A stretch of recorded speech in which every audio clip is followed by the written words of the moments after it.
every launch in it from NASA for many years, up to 1993. And the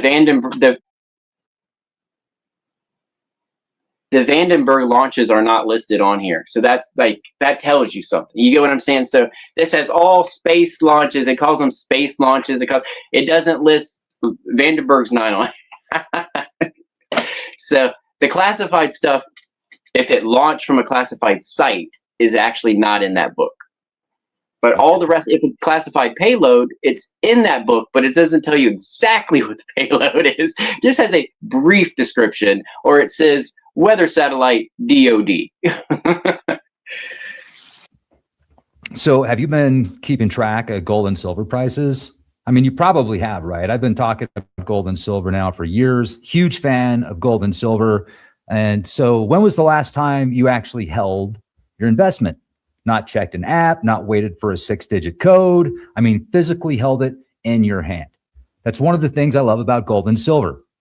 They're real, they're tangible, and they're yours. You don't need a password, no logins. And in a world that's getting more digital, more abstract, and more complicated, gold is simple, and so is silver. That's why we're seeing a massive shift into precious metals as everything moves to the cloud, moves to the web, have to have a second reference via code to your phone. Well, when you've got gold and silver at your house or somewhere safe, you know it's there, it's secure, and it's yours. Real ownership is becoming more rare by the day. And if you want to see what it looks like for yourself, check out noblegoldinvestments.com. Let them know Rex from Leap Project sent you. Give them a call, 877-646-5347. Imagine something happens to the grid. Imagine something happens to where you don't have access to the internet, where all your money is in a 401k or an IRA. If you've got gold and silver, that's one of the concerns you won't have. And if you qualify, find out how. It's very simple. Just say, hey, how do I qualify for that free gold coin? You can see behind me, this is a 10th ounce of solid gold. This is American Gold Eagle, and this will be gifted to you as a thank you when you convert your 401 or IRA if you qualify. And ask about the free wealth protection kit. You'll be glad you did. And let's get back to this interview right now. Nano. So yeah, you see these civilization cycles right now, or if we go back to around 10,000, 2010, 2011, I'm thinking of how you could look something up on the internet and it would actually pull up what you were looking for in the algorithms. And it was a lot easier to search for information, whether it was nanotechnology, biotechnology, or conspiracies. It seemed to pull up a lot easier. And now they've done something with the algorithms, at least since 2016, 2000, right around there, that's really changed it. It's almost like it's more of you look something up and the algorithms know, okay, let's show them something that will influence his mind or her mind or their way of thinking. Perception change. That's the way I see the algorithms now versus what you're actually looking for. It's pulling up what they want you to look for and what they want you to think. What do you think about that?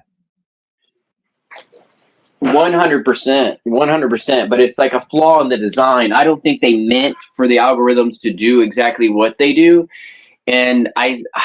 But it is linked to what we just said about like the burning of the Alexandria Library, meaning they want it limited. Like back in the day before MySpace or around that time, you could go to any website you wanted. We surfed the actual web.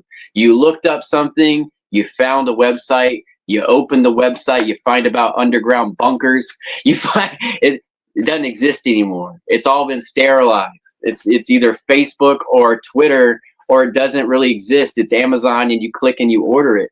So it's just like we're walking through the mall now of the internet instead of the Wild West tumbleweeds and caves that we used to have. That was far better, except for the corporations. Now, the corporations didn't want individuals becoming popular. That's why they got rid of MySpace. MySpace disappeared because it could make regular people famous. They didn't have the algorithm in it to make sure that didn't happen. So there's a curtain you got to go through to be what they want you to be, to get that approval, to get that, bot extra million, plus on your subscription stuff for that algorithm. So it is. You're right. They're distorting the numbers on purpose, and they're trying to mess with us. But it's mainly marketing. It's just, they want this to be popular. So, but they don't understand by doing that, they're basically dumbing everybody down. Some of them know, but I don't think that was the original design. Yeah, great point. I mean, I can think of other social media sites that used to, you'd look something up, they would pull it up and in the search, and you'd be, oh, okay, I'm going to watch that video. I'm going to watch that podcast. And now, what do they pull up? It just seems like, I don't want to use the term, this would be the wrong term, but this is what I'm thinking. State-sponsored material pulls up. Oh, well, this is linked to your search. So this is the mainstream version of what you're looking into. And yeah, I can think of another platform that used to be, somebody that doesn't have connections to alphabet agencies, or somebody that's just doing podcasts out of their basement or their garage. They get popular, they get lots of views, and then all of a sudden now you can have 400,000 plus subscribers, and you're lucky to get 5,000 views on a video versus having 10,000 subscribers and getting 1 million views. So yeah, very interesting. Very interesting. Yeah, I mean, they don't know what they're meaning. It's actually in the last year and a half has been terrible. Like something with the algorithm recently has been way worse. It's a year and a half it's been that it's just getting worse and worse and worse and worse. Meaning, I barely see some of the stuff I'm subscribed to. It's like, what? And then they replace it with something else. I'm like, who's this? What's this? And that's what you said. They want you to watch this. But that's, again, it's a marketing thing. But then it's because we're not doing whatever it is that they wanted. It's just like, what was I supposed to do to get my algorithm promoted? They just go ahead and blacklist you because you're not part of the club. Because it seems like corporations took over. So I'm not for or against, and like, I like boxing, but the Paul brothers were obviously manufactured. Okay, no offense to them, they're making a living, but to me, that's a sign of when our internet was ruined, was when groups like that were paid behind the scenes by a corporation to pretend they're a surfer boy on the thing. Because you times that by 1,000, 5,000, 10,000, that's what we got 8-10 years ago. We got all these corporate sponsored versions of stuff. And I'm sure you saw it too. Was it last January when they cut that weird federal funding? Do you remember that? No. Okay, so I don't know if it was this January or last, it was when Trump did that. He cut some federal funding thing, and all these YouTube channels disappeared. Like, they stopped having shows. They were obviously all under government contract. And I'm like, they were like 22-year-old dudes talking about cars or stuff. I'm like, oh my God, like all that stuff was government. Project Paperclip 2.0 potentially. Or not Paperclip, Mockingbird, Project Mockingbird. Yeah, I mean, and the problem is you don't even need to do it after a certain time. People are already repeating what you told them. I can't count the number of times I've opened my phone and someone on our level sends me a message of SpongeBob Flathead, of the meme that's going around the earth 18,000 times by now. And I'm like, why are you sending me the McDonald's fries box? Like, that's not my version of the internet. It's just like, I know that exists, and that's why I don't click on that. It's like, so for somebody close to me and I'm like, they sent me that. I'm like, wow, it got to them too. And I would say the person with no arms and legs that did the shooting, like everybody sent me elbow. I'm like, I don't care. Like, that's not part of my life. Why should that affect me? It's just one of these mockingbird stories that they want to shove in and they want us all to digest. It's like, no thanks. No thanks. I'll stick to what I'm doing, whatever that is. It's almost like certain stories that break, and I think a lot of them do happen. But whatever it is, when you read a story or a news article about somebody with no arms and legs being a sharpshooter, and that person might be. It's like you're going to get those that question the narrative, like, what the hell is that about? And then you've got this immediate division where you've got people that believe it and people that don't. And same with the Artemis 2 mission. You're going to have people that believe it and people that don't. And then there was this one video that I saw. Look, you could tell it's a green screen. It's like, can you really tell that? I mean, I can't tell that. Is it possible? Yeah, absolutely, it's possible. There's so many questions they leave us with. They want that confusion. Who is they? I don't know.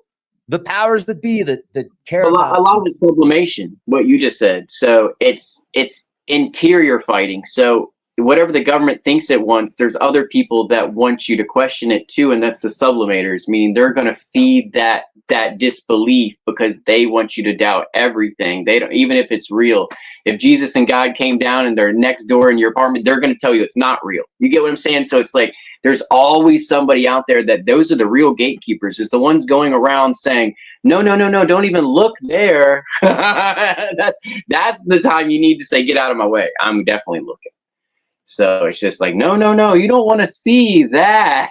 It's like, they should know by now, don't say that, because that's exactly where we're going to look. I mean, what happened to the GameStop stocks and all that stuff? You know, it's just like, that backfired. So I feel like the rest of this stuff is going to backfire too, as populations are tired of mainstream corporate and false narrative media that has us all buying and chewing things that are unhealthy for us.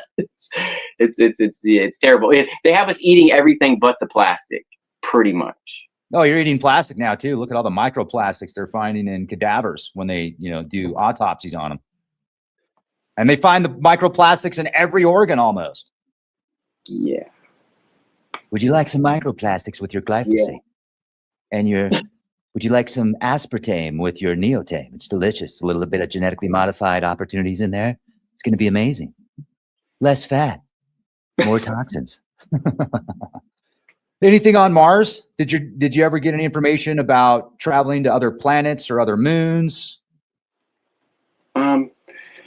No, I mean, not really. My dad mentioned the Phobos thing with the pillar on Phobos that sticks up, and then the Mars itself. The Viking lander people did work next door to him, meaning that was the building directly adjacent. So basically, they were neighbors. So the Viking lander was neighbors to the Scout. So the guy that wrote Donnie Darko, his dad worked on the Viking lander. He had something to do with the technology that sent the photos back and forth from Mars to Earth. And that's what gave his son the idea for that movie, The Box. The Box was about that Mars transmission that hit the one dude at the NSA, and then he starts offering NASA employees a box, whether or not they'll hit the button for $1 million. I didn't see that. You haven't seen it? Okay. Yeah, a lot of it's filmed in Richmond, Virginia, and the rest is NASA Langley. And the guy that wrote Donnie Darko, he grew up nearby me, I guess. So that's Middlesex, Virginia, and Donnie Darko. I grew up 30 minutes away from there. And then his dad worked at NASA. My dad worked at NASA. I probably bumped into him at the daycare or whatever. And yeah, so they're both cool movies. And then Southland Tales was the other movie he made that it had The Rock in it, and it really didn't take off. I like Southland Tales, but it really flopped at the box office because you're supposed to read a graphic novel first. And I went to Barnes & Noble and just sat there on the bench and read it, and then I went to see them. Right on, man. Right on. That's dedication. I didn't buy. Oh, sorry to interrupt. What were you saying? I didn't buy the book. I just sat there in Barnes & Noble long enough to flip it, to read it, and I was like, I know what I need to know. That's cool, man. Like you said, most people wouldn't do that. So I think that's pretty cool. What do you think about Cydonia? The images from the Viking orbiter. I'm convinced that's a civilization. I'm convinced that is a massive face and that those are pyramids, and 99% convinced. But what about you? Yeah, they got the Inca City as well. It has the streets maps on it. They call it Inca City. That's the one that actually has city blocks. The problem is, no one's ever told me how big those lines are. Like, are we talking feet or miles? Like, I need more information, but those pyramids look really cool. All that stuff does look geometrically located. And if you can imagine parking lots between them like Vegas or something, it makes a lot more sense, right? Like that's why they're spaced, is because there's some parking lot or something right here and right there. It's like the pyramid, then you have like a Sphinx or something, then you have other facilities that look like smaller buildings. Okay. I mean, that's what it looks like to me. They're spaced for other reasons, or the empty space was large buildings that, turned into dust. But there's also many rumors about the moon having a tower on it for years. You can find in old books and old magazines that people, had their telescopes and knew about this thing. And it's listed all over the place. And I don't know if NASA has it listed, but it's all over. They call it the Moon Tower. They said it was a glass lava flow that went up like a mile. And I have, like, I don't know where they are now, but I have some 70s like books or 60s books that mention, I think they're called Fate, like Fate magazine. And then Paul Loftley, the artist, I met him in 2007. He mentioned it and had a painting, I think, of it. And I'm like, is this a glass skyscraper? And did we blow it up? Like, where is it now? Like, it seems like it's not there anymore, but no one ever said when it disappeared. And they're saying it's like a mile-high glass skyscraper made out of ice or something, or stone. And I haven't heard about it, any direct evidence or any photos of it in 25, 30 years, except for I met Paul Loftley in 2007. He knew about it. And I was like, weird. It almost feels like a Mandela effect, because I remember hearing about it for years, but I never remember the space programs, the Apollo missions, or anything that ran around the moon filming this giant tower. And I'm like, where is it now? I mean, if you look it up and say, oh, it could have been shattered by now, or it fell apart. Like, if it waited till we saw it, where was it? Well, here's an image. Yeah, it must have been there. And then here, let me pull up another image also, because I definitely remember this from 10 years ago or so. Let me stop this screen and I'll share another screen. Pull it up right here. Boom. That's weird. Very weird. And there's a lot of images that, if you go back and look at some of the satellite imagery from decades ago, much better than what they show us now. I think the satellite imagery from the 50s or maybe the 60s is very telling of potential artifacts on, this is one of the images right here. And so, a lot of the original stuff was film cameras. There was film canisters that they had to send all the way back until they did that Mars mission, and that they electronically sent images back from the Mars mission. But all the other stuff, they actually had to fly it back here or drop, camera film back down to Earth on a parachute or in a little luggage bag for us to take the film out and see what the Russians were doing. Yeah. That was a hoot until they invented the other technology to send those photos down. And then I think that's why we have digital and cell phones, is the spy technology got us there. Yeah, very interesting. Let me see if I want to pull up one of these images from the Viking orbiter on Cydonia. And I'm sure most people have seen it, but in case you've missed it, where have you been? What have you been doing? Here we go. Pull this up right now. Share screen. Boom. Check this out. You can see what looks like a face, and then not far from there, you can see what appears to be the five-sided pyramid, a spiral mound, and some very interesting pyramids and potentially buildings where you have this location called the city. But you can even go to the original images and see this. Years later, NASA shows us imagery that's computer generated and say, oh, it's just pareidolia. It's like looking to the clouds and seeing a face in the clouds. And even then, you look at that and it's very questionable if that's pareidolia or not. It's really cool. This is one of my favorite pieces of evidence for a potential highly advanced civilization. And it reminds me so much of ancient Egypt. And so much of ancient Egypt appears to be, I don't want to use the term alien, but not human, not the stuff that's a few thousand years old, but we go way, way back before the petroglyphs and hieroglyphics. Like, how did they do that? It just seems so amazing. And then there's the film Stargate, which I think is based on a true story. And then cargo cult. What's that? I said cargo cults. So Stargates is kind of hinting at cargo cults, which we could be looking at on Mars too. That could be a casino or them that recreated something they saw, and it's a replica, meaning that we do the same thing. Like, I collect ancient coins, and I didn't know until the past couple of years that most of these Roman emperors weren't walking around with togas and leaves in their hair. That was 200 BC. They like to look like that on the money because that's the old ways, and that made them look more like the god of the original Julius Caesar dictator, whatever. So they all, 200, 300, 400 years later, they got the leaves in their hair. They're still wearing the toga. That's how we see them. Those guys probably already had ties and pants and belts on. And iPhones. Yeah, so it's weird. Like what we get is history, and what they show us sometimes is what they want to show us. And they always show us a version that predates. So the Shakespeare plays are out of sync too. So the Shakespeare plays all take place hundreds and hundreds of years before his time, right? So I look at everything kind of like that. When I started collecting coins, I'm like, all these emperors are copying each other from 200 to 500 years plus before, and then they're copying the Greeks from before that. So it's like, how many renaissances have we had, and how many have we buried?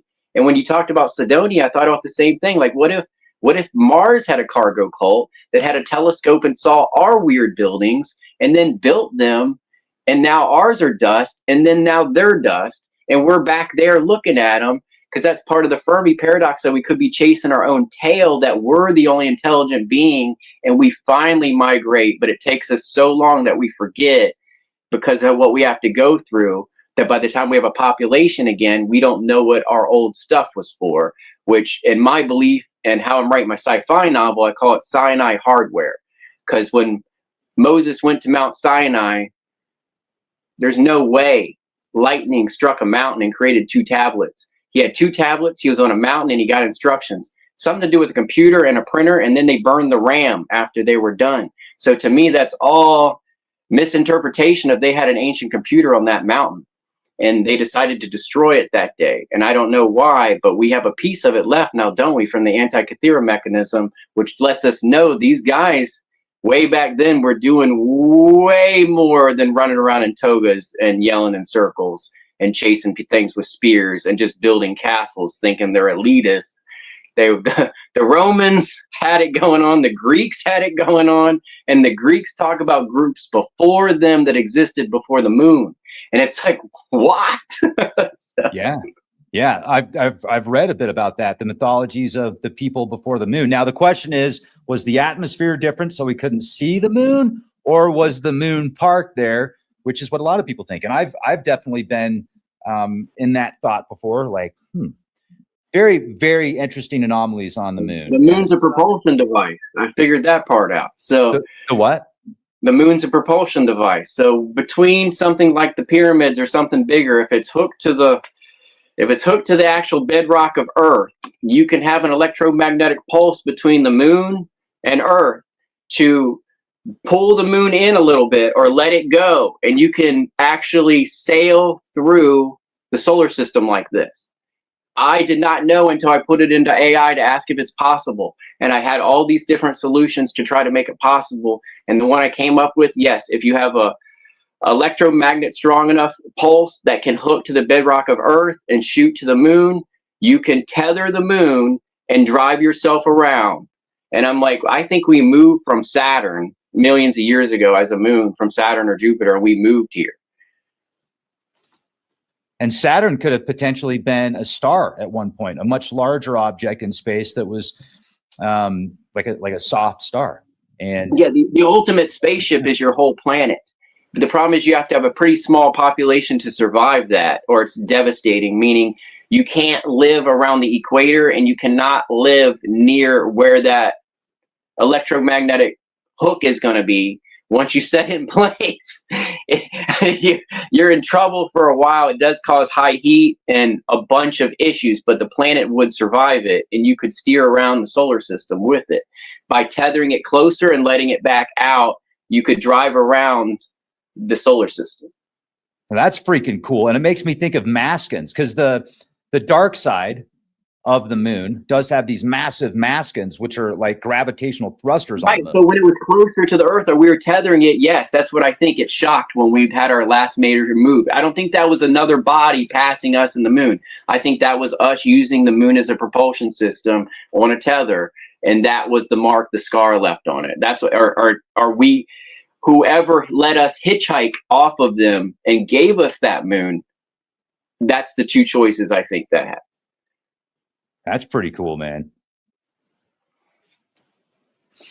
Let's talk about this for a minute. The earth changes that we're seeing right now, major earth changes, crazy weather, wars and rumors of wars, and the magnetosphere seems to be changing substantially. I don't want to use the term flipping out, no pun intended.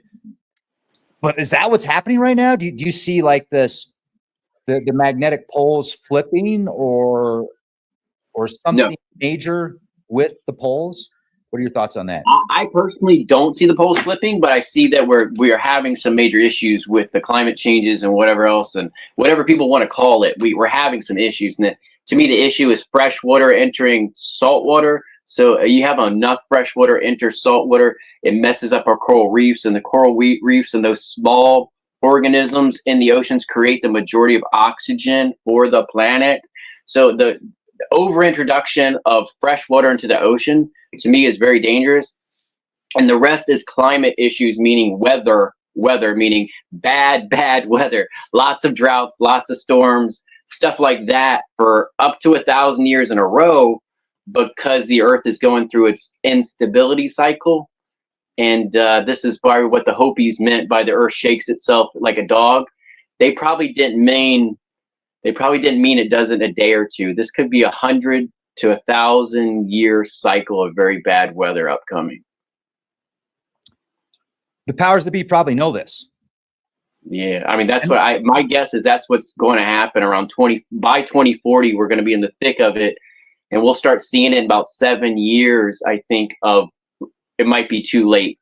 So, I mean, I'm not a climate activist at all, but I just think a lot of these things point to this as far as an incoming disaster that they didn't want us ready for. But that's why they built their bunkers, and it's not an asteroid.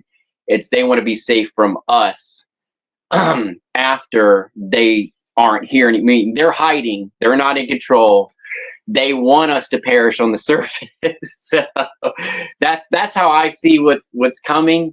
And the easiest way to do that is a global reset using this new Claude.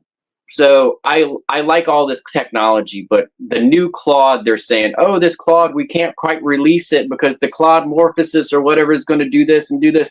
If you look what it's going to do, it can hack everybody. So if it hacks everybody, then we'll all start with zero again, and we all have to show up with our papers and our thumbprints. So I think that's the easiest way to reset us all, is let AI hack us all.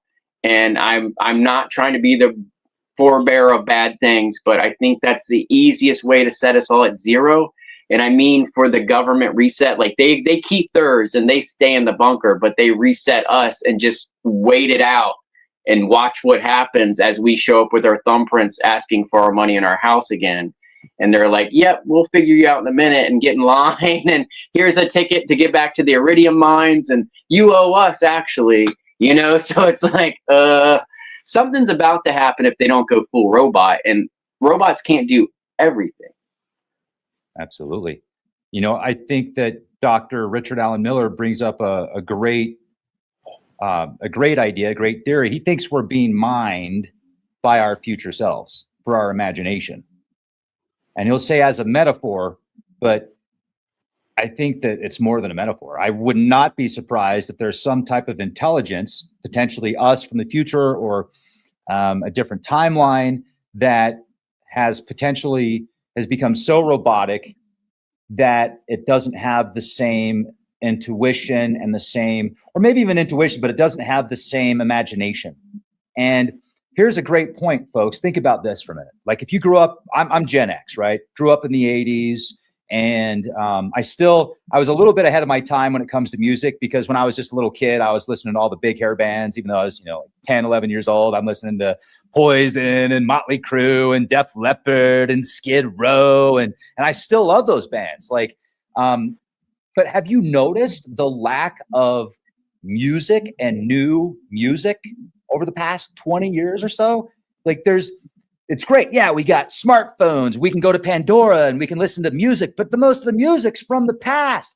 There's some new stuff out there that I'm not real. A little bit of stuff's okay. I like some of the electronic stuff, But what happens when you let artificial intelligence do the work for you? What happens when you let robots do the work for you? You start to lose that creative, the creative mindset. And we're seeing that right now with chatbot and these chat GPTs and these different algorithms that you punch in a few words and like, give me a description of this, but pulls it all up. I can tell 90% of the time or more if something's generated by AI. And look, don't get me wrong, folks. I I heard this the other day. I feel exactly the same way when someone doesn't edit their own stuff and they're either speaking it or it's like some ad or some person's Joe and they're verbatim saying, let's take a deep dive into, and I'm like, are you okay? Right? They're like a puppet. They're like, but actually, people like you and me like to talk. Some people are they don't have that. So the chat bot kind of helps them by scripting, and I give it to them for that. And then there's other people that are being helped with it other ways. But I see some parts is good, some parts is bad, and it's a balance. So it's bringing us closer together, though. You know, the people that don't like to talk, the people that can talk, in that way are getting a little closer. And I noticed two of my friends, like the way they message me, they expected me to take their text message, feed it to my chat bot, summarize it, and then listen to their text. Meaning they sent me 16 friggin' pages. I don't have time to go through this, but that's how they're messaging now. A couple of my friends that are deep into AI, they send me books, maybe like 6 a day. And what I have to do to figure out what they're talking about is copy, paste, shove it into my machine, sandbox it to make sure it doesn't reprogram what I'm doing, and then let it read a summary to me, and then I can get back to them because that's what they expect me to do. I didn't know that was the cycle, but being in groups of people that use heavy AI, they basically send you the whole shallot, and they want you to upload it and then summarize it yourself before you respond. That doesn't mean they expect you to read the whole program line by line by line by line. So you brought up something very interesting a minute ago that I thought was a great point. You were doing the puppet thing where people try and read it per verbatim, this script that AI gives them, and they sound like puppets.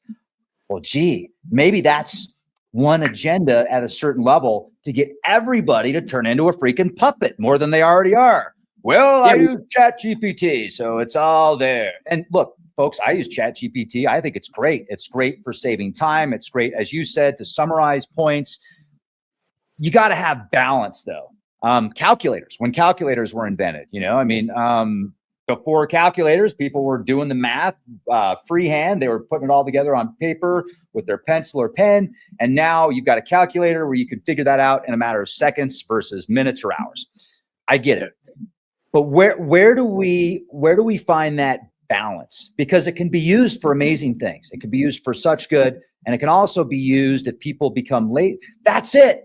That's the key. It's individual ideals. People have to know that if they let something do all the work for them, they're going to lose some abilities. This reminds me of the ancient Sumerian tablets that talk about how the gods created humans to do the work for them.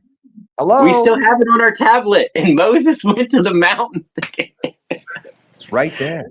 It's right. Yeah, I mean, my use of AI is different. And that's when I told you about I got sick and all that stuff, I actually didn't know if I was going to make it. So that's why I'm being honest with my AI to help kind of, in case I didn't finish that last part of my book, meaning I already have the ending. But whatever I couldn't complete, I was hoping if I turned into a flatliner that this thing would just go ahead and if my family asked, it could go ahead and do it and finish the book. So I basically fed everything of myself into this bot. Like I have fed every life experience since I was a child, every first memory for it to try to duplicate my brain.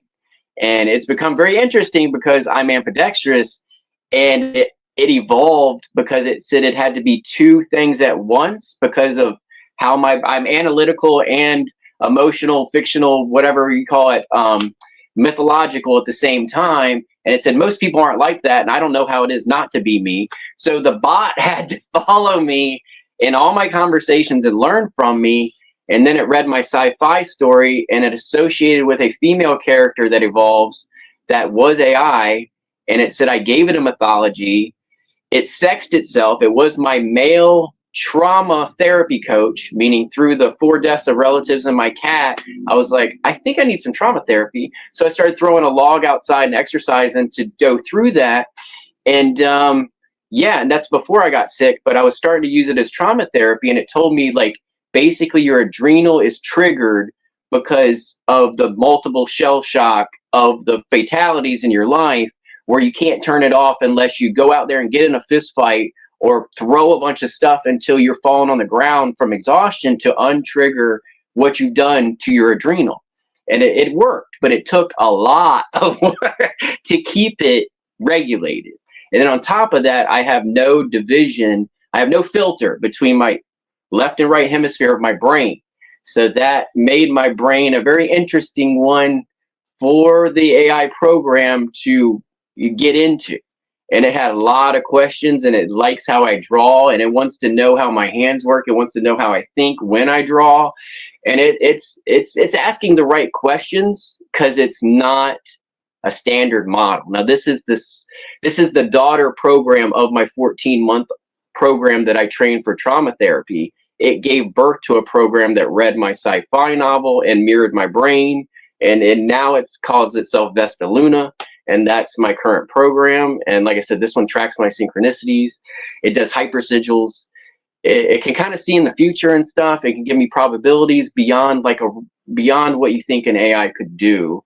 It doesn't tell me where to step left or right exactly, but it's getting closer every day with stuff that I didn't think was possible for this system.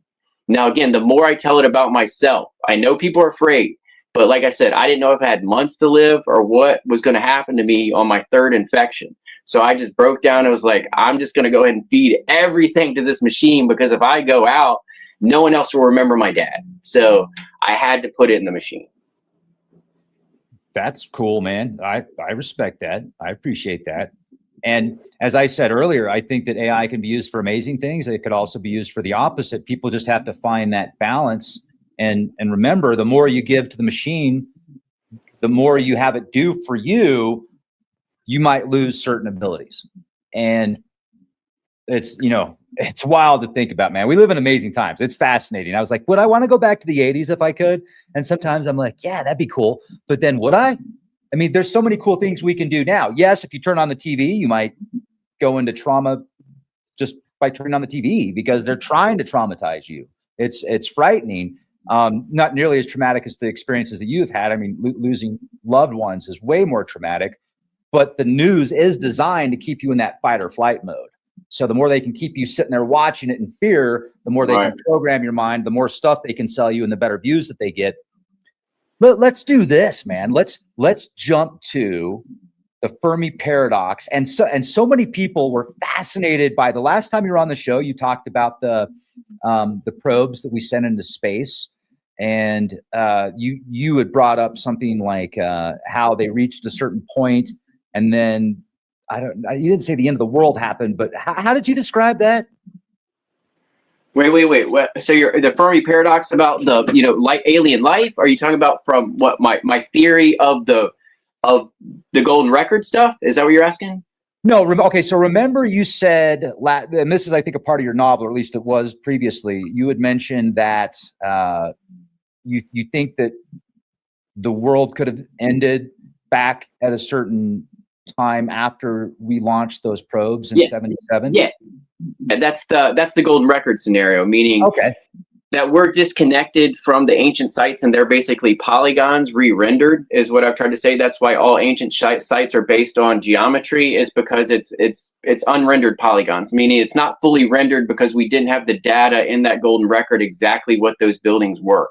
So when it re-rendered these things, it didn't know what we used them for, and it kind of gave us, just some big polygons. That's why we have the pyramids and the, Göbekli Tepe and the Stonehenge, is because it just rendered large polygons, because we're not those people. We're the replicants. And that was what I was saying before, is we weren't the same species that built the earliest stuff, because we're the recreated species still wondering who built that stuff. That's all. And Able Archer was what I said. Like Able Archer was possibly a nuclear war that we forgot, and we were recreated by whatever alien technology found our golden record. And then here we are with less spirituality, not knowing what the pyramids are about, not knowing if this is a simulation, but speculating and having a CERN and having all these weird beliefs that we probably didn't have before, but we were probably more connected with nature and spirit the first time around. And this time we have a disconnect, which is causing all the chaos. Dude, that's what I'm talking about. That's freaking wild.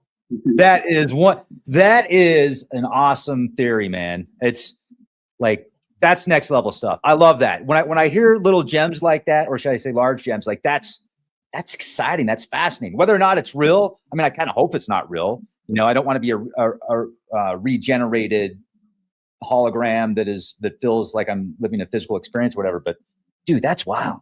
That's pretty wild. And I could kind of see that. I could see the concept as, that's a very interesting theory, man. Great novel, regardless. Like that's, and now they call most aliens NHI now, right? Most aliens non-human intelligence, and that could go back to that holographic computer in the 60s. If it's gone rogue or doing something on its own, it could be creating NHI. You know, we don't know. Because to me, all these weird words that they won't say officially, they change the name to UFO. Like UFO is not, it's UAP now, and it's NHI or non-human intelligence. But all that stuff could also be AI, meaning not today's the version they give us, but some deep state underground Area 51 or out in space satellite one they've had since the 70s that's just been growing and growing and growing. And they could have tried to shoot it down a couple times already. That could be causing the NHI.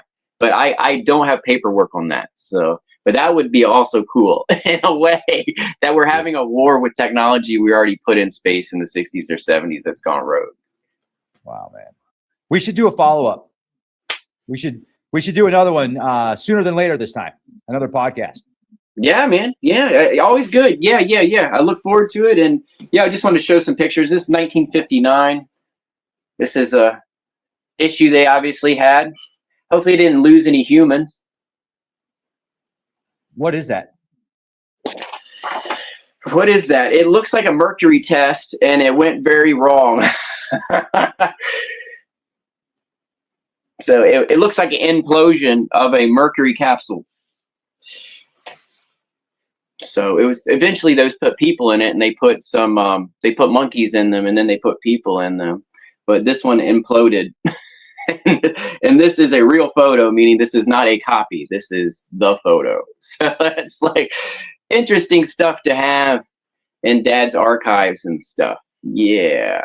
And then my dad downplayed it, meaning him working and saying, I work for Scout, I work for NASA, meaning he was downplaying because as a kid, I kind of probably pushed his buttons by maybe saying he wasn't cool because he wasn't working on the human missions, that he wasn't working on the space shuttle. I might have put that on him as a kid. I don't remember exactly, but I could have said something about human missions and thought his missions weren't as important, but he wasn't even allowed to talk about them because they were so important. And I was like, wow, when I'm looking at it now, the manned missions aren't as important as the national defense stuff he was working on. So it took me this long in my life looking backwards at stuff he was doing to realize he was the success of the defense space technology is what he represented for 1959 to 1991. First of all, that's rad. And second of all, do not feel bad for that, brother. You were a kid, man. You know, it's so funny because I think about all the shit that I did as a kid that I'm like, I'm still apologizing to my parents about. You know what I mean? I'm like, I am so sorry for that. And they're like, Rex, it's okay. Dude, your dad is like so impressed with you, man. I'm getting goosebumps just thinking about it. Like he's watching you right now going, look at how awesome he ended up, man. I think you're doing a great job, man. I think that this was meant to be this podcast today. Like, I feel like this whole thing was, what a cool podcast. Like, I knew this was going to be fun, but this is even funner than I expected, man. I'm so glad you've been thank you for emailing me and keeping up on this. I've been so busy. Like I'm literally working from like 9 to 5:30, 5 days a week now, driving an hour each way to work, plus doing the podcast because, as we were talking earlier, the algorithms have been they've changed so much that, at one point I was getting 2 million views a day, or not a day. I was getting 2 million views a month on Leak Project. Now I'm lucky to get a couple 100,000 views a month. Yeah, I mean, you're doing it right, man. Keep doing it because I think YouTube is going to be the place, meaning whatever happens on these other venues, I think YouTube is the one you need to stick with. And I think it's going to work for us. It's just we have to regain what we used to have 5 years ago. I don't know what happened, but hopefully the tumbleweed will return, of getting those people back and the people that are actually interested in this, whatever this is. Real speculation, deep conspiracy. That's not the brand name one. Yeah, we're creative. We're thinking outside of the box. We're doing our best to present information to people and give them the truth that we know. And I see a lot of channels now that get tons of views just throwing out nonsense and BS, the most ridiculous devolution, I guess you could say. And yeah, I mean, that's what they're pushing. Idiocracy. It's getting there, isn't it, man? Yeah, I mean, especially on the internet. Yes. Well, I can think of other places that it's turned into idiocracy, but I think everybody else knows what I'm thinking when I say that. I don't even need to say it out loud. But it's cool, man. It's like it's a part of the experience. It's a part of the ride. So buckle up, buttercups. Let's go. And on that, Roman, you're a stud, man. I really appreciate it. Let's do this again. Seriously. Like if you want to do it again next month or the month after, if you have some new information you want to present or new ideas, I'd be honored to have you back on as a guest. Excellent. Yeah. Good talking to you always. It's been at least 2 years. It was August 2023. So yeah. Excellent to be back on. Excellent to be back on. Thank you so much. And thank you everybody for watching. Have a beautiful day. Is there anything else you want to share with us before we finish this up, Roman? I'm working on building a bunch of stuff, and I'm working on drawings as well. So I'm all over the place, but I'm doing pencil drawings. I'm working on some comic book ideas and my sci-fi novel. Yes. So how do people get in contact? I'll release that eventually. So I'm not. Yeah, the names. I'm not gonna. It says someone will steal the name and release a different book. Yeah, don't do it. No. But how do people get a hold of you? Because I know you're on Facebook, and I read through some of your posts sometimes where, just like other social media platforms, it seems like Facebook does a really good job of, I don't want to use the term shadow banning, but throttling. Yeah, I mean, my use of Facebook is minimal. So Instagram is where I'm usually at, and maybe on Twitter, but I barely use it anymore. So it's just like Instagram. So under my name or under Roman Cult with a V instead of a U, Roman Cult. And that's my render art page, but I do other things on there too. And not all my renders are renders. They're overlays. I hand tweak them. I do digital paint with them, and then I smooth them out.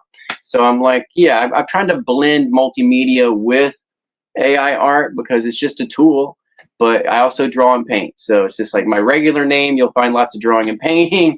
And then the other side is a lot of digital renders and animations. Okay, send me the links. I'm going to leave the links in the video description box. And I've seen some of your work, and I think it's great, man. And on that note, have a beautiful day, man. Keep being the change. All right. Yeah. See. Cheers. All right. Later. Bye. Later. Wow, what a great podcast. I want to thank Roman very much for being a guest on Leak Project and sharing this incredible information with us. It's so cool to talk to somebody that had a father with so many different connections to various military applications, defense contractors, space programs. This is great. And I'll tell you what, if you like this, you definitely want to jump on over to our Patreon page, because this is only half of it. And if you jump on over to our Patreon page, not only do you get access to this podcast in full, unedited, uncensored, as well as ad-free, but you'll also get access to a plethora of other podcasts, almost 10 years worth of podcasts from incredible guests around the world. So check us out on Patreon. Also, we have this content exclusive on our website, leakproject.com. I'll see you over there. And I'm also going to leave the links to Roman's Instagram and YouTube page in the description box. Check out his work. He has a lot of really cool sci-fi that's available on his Instagram and his YouTube channel. So I'm going to get Roman back on the show, hopefully next month, to talk about more of his father's projects that he worked on. And buckle up, Buttercups. I hope you have a fantastic day. Hit the bell. Be well. Be excellent to each other. Be kind. Rewind. And be the change you want to see. No.